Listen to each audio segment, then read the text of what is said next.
Assalamualaikum warahmatullahi wabarakatuh. Kali ini kita akan mempelajari tema 1, indahnya kebersamaan. Subtema 2, kebersamaan dalam keberagaman.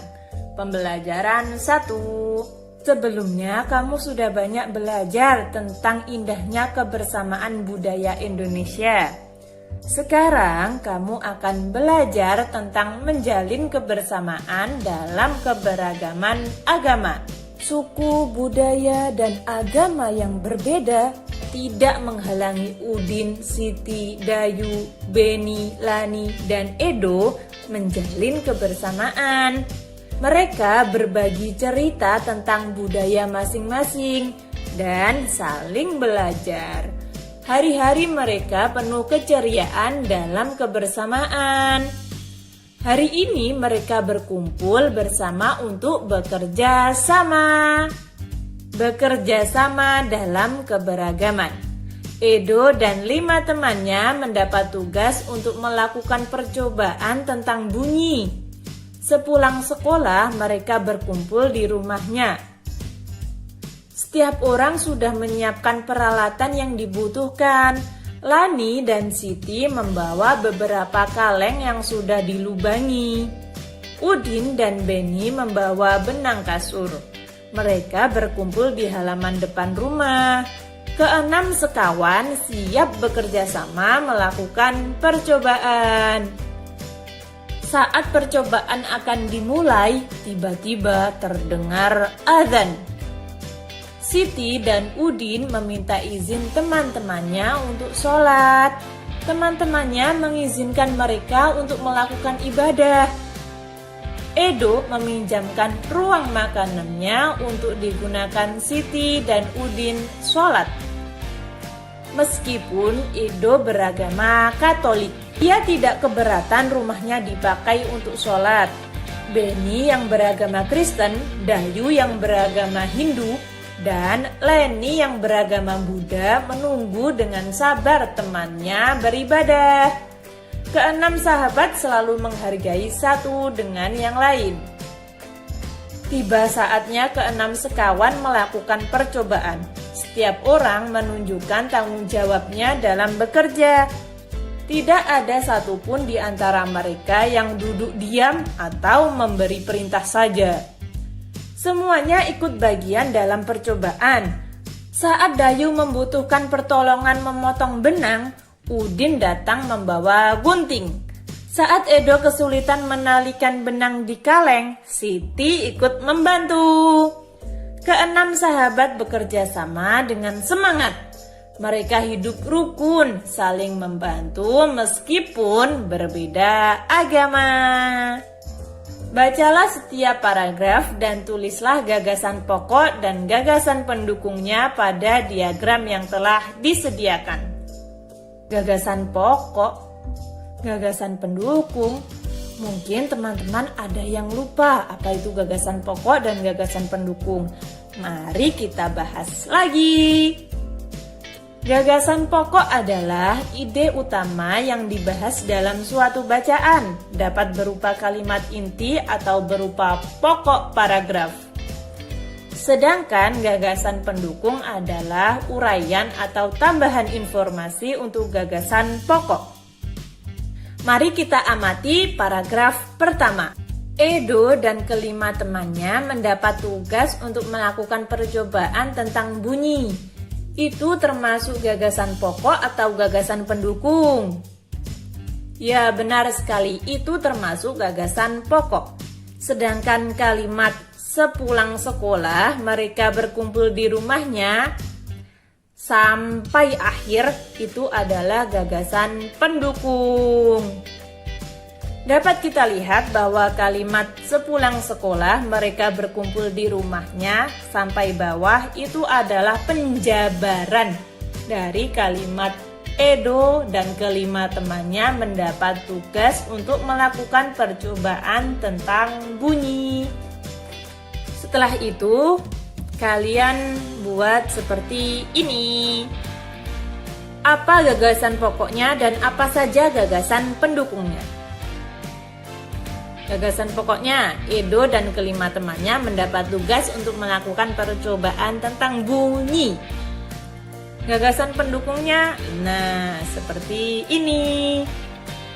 Silahkan kalian coba pada paragraf. Kita tadi sudah mencari gagasan pokok dan gagasan pendukung pada paragraf pertama. Sekarang coba carilah gagasan pokok dan gagasan pendukung pada paragraf kedua dan ketiga. Buat diagram seperti ini ya, paragraf 2 dan paragraf 3. Setelah melakukan percobaan perambatan bunyi, Edo dan sahabatnya juga belajar bersama tentang sumber bunyi. Mereka membaca buku yang menyatakan bahwa telinga bisa mengetahui sumber bunyi. Ayo kita buktikan dengan melakukan percobaan. Di manakah bunyi? Tujuan: mengidentifikasi sumber dan tempat bunyi berasal. Alat dan bahan: alat musik tradisional setempat, misalnya angklung.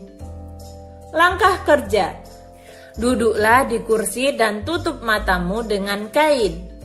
Mintalah temanmu untuk memainkan alat musik tradisional di sekitarmu. Tunjuklah tempat yang kamu anggap sebagai asal bunyi. Berapa kalikah kamu menebak dengan tepat? Silahkan mencoba. Indra pendengar atau telinga. Kita wajib bersyukur kepada Tuhan Yang Maha Esa karena telah menciptakan bentuk tubuh yang paling sempurna. Salah satunya adalah kita diberi indera pendengar. Dengan menggunakan indera ini, kita bisa mendengar berbagai suara, seperti kicauan burung, suara air mengalir, dan musik. Apa saja bagian dan fungsi indera pendengar? Ada yang tahu? Bagaimana telinga merasakan getaran? Semua bunyi membuat udara bergetar. Getaran bunyi mengenai gendang telinga yang berupa selembaran kulit tipis. Saat itulah gendang telingamu juga mulai bergetar. Getaran dari gendang telingamu menjadi lebih besar di telinga tengahmu dan diubah menjadi pesan-pesan listrik di telinga dalammu. Dengan indera pendengar, kita dapat mendengar bunyi-bunyi yang berbeda. Keanekaragaman bunyi yang berasal dari tempat ibadah dapat pula kita dengarkan. Segala macam bentuk bunyi berasal dari benda yang bergetar. Getaran dari suatu benda akan mengakibatkan udara di sekitarnya bergetar. Getaran tersebut menimbulkan gelombang bunyi di udara. Benda-benda yang bergetar dan menghasilkan bunyi disebut sumber bunyi. Bunyi dapat merambat melalui benda padat, benda cair, dan benda gas. Tetapi bunyi tidak dapat merambat pada ruang hampa. Indonesia terdiri atas keragaman agama. Perbedaan yang ada membuktikan toleransi di antara pemeluknya. Belajar dari cerita. Pak Burhan selalu memulai kegiatan di kelas dengan berbagi cerita. Bukan Pak Burhan yang bercerita, tetapi anak-anak di kelas yang bergantian bercerita. Berbagai cerita selalu dinantikan oleh anak-anak. Semua ingin memperoleh kesempatan bercerita. Pagi ini Pak Burhan mengajak anak-anak berbagi cerita seputar Hari Raya. Sehari sebelum hari Natal, yaitu di tanggal 24 Desember, aku dan keluarga berkumpul di rumah Opa, ujar Edo. Di hari itu, Oma pasti memasak makanan spesial yang jarang dimasaknya di hari lain. Papeda juga menjadi makanan spesial yang dihidangkan di malam Natal. Kami sekeluarga berkumpul hingga larut malam dan mengakhiri malam dengan berdoa. Nah, Kalau di hari Natal pada tanggal 25 Desember, kami sekeluarga pergi beribadah Natal di gereja. Wah, ternyata hampir sama seperti Hari Raya Idul Fitri ya, ujar Siti. Kami pun di hari Idul Fitri selalu berkumpul dan saling memohon maaf dengan kerabat dan saudara setelah ibadah di masjid, tambahnya. Iya ya, sama seperti Edo pada hari Natal.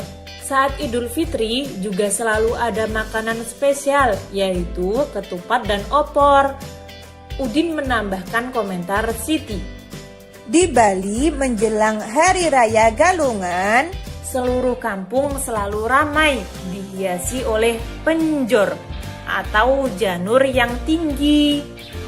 Kami sekeluarga lebih sering pulang ke Bali menjelang Hari Raya Galungan agar bisa berkumpul dengan sanak saudara.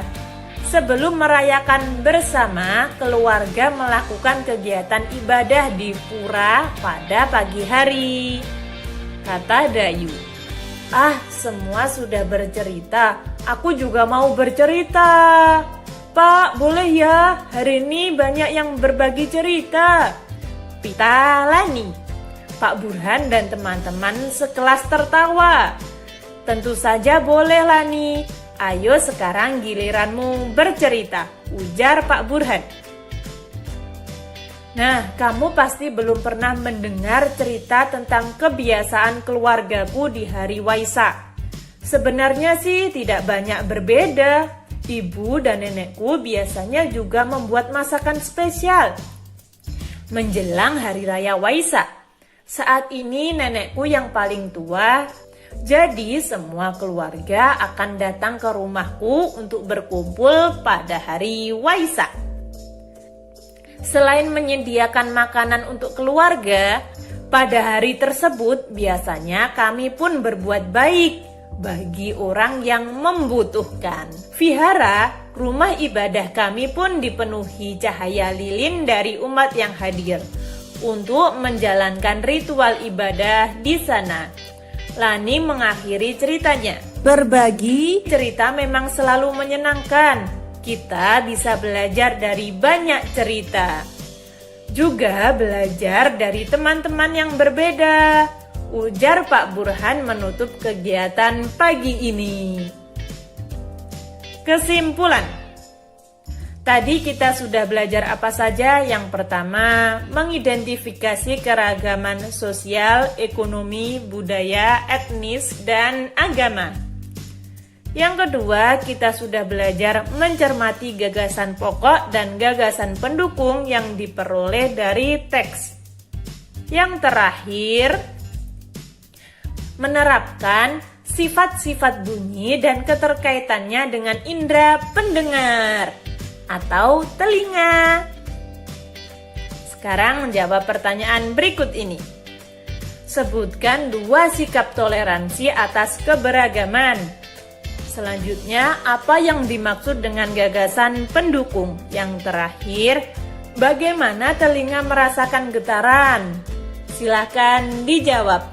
Sekian, terima kasih. Wassalamualaikum warahmatullahi wabarakatuh.